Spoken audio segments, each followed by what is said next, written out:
नमस्कार दोस्तों। नवरात्रि के 5वें दिन की सभी को बहुत बहुत शुभकामनाएं। नवरात्रि के 5वें दिन स्कंद माता की पूजा की जाती है। माँ स्कंद माता देवी दुर्गा का 5वां अवतार है। स्कंद माता शब्द 2 शब्दों से मिलकर बना है, स्कंद तथा माता। स्कंद का अर्थ है कार्तिकेय, जो भगवान भोलेनाथ और माता पार्वती के पुत्र हैं। माता का अर्थ है माँ, और इस प्रकार स्कंद माता का अर्थ है कार्तिकेय की माता। स्कंद माता माँ पार्वती का ही एक रूप है। स्कंद माता रूप में देवी दुर्गा के 4 भुजाएं हैं। वह एक हाथ से कार्तिकेय को पकड़े हुए हैं, दूसरे हाथ और तीसरे हाथ में कमल पकड़ा हुआ है, चौथे हाथ से वह भक्तों को आशीर्वाद देती है। स्कंद माता की सवारी शेर है। स्कंद माता विशुद्ध चक्र की अधिष्ठात्री देवी हैं। विशुद्ध चक्र हमारे गले के ऊपरी भाग के ठीक नीचे स्थित होता है। माँ स्कंद माता की पूजा करने से विशुद्ध चक्र जागृत हो जाता है, जिसके प्रभाव से वाणी की सिद्धि प्राप्त होती है और उसकी आयु में वृद्धि होती है।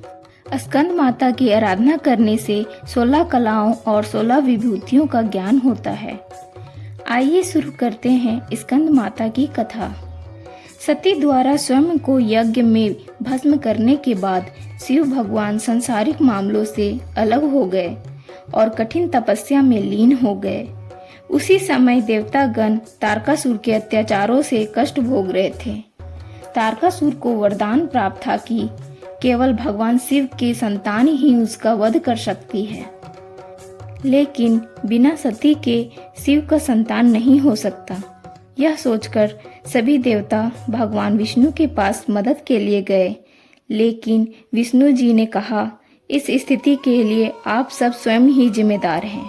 अगर आप सब दक्ष प्रजापति के यज्ञ में भगवान शिव के बिना उपस्थित नहीं होते तो सती को अपना शरीर नहीं छोड़ना पड़ता।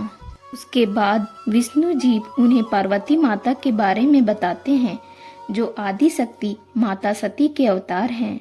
उसके बाद देवताओं की ओर से महर्षि नारद पार्वती के पास जाते हैं और उन्हें तपस्या करके शिव भगवान को प्राप्त करने के लिए कहते हैं, जो पिछले जन्म में उनके पति थे। हजारों वर्ष की तपस्या के बाद शिव भगवान पार्वती जी से विवाह करते हैं।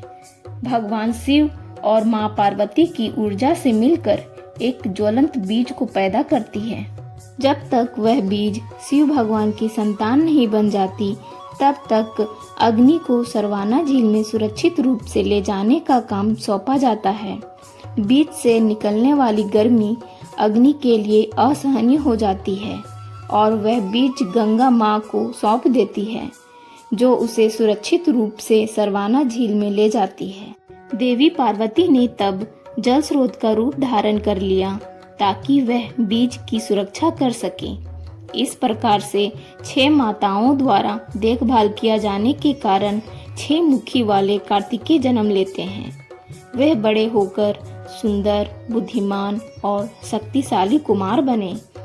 कार्तिकेय जी को ब्रह्मा जी के पास शिक्षा के लिए भेजा गया, लेकिन वह पहले दिन ही ओम का अर्थ पूछ लिया।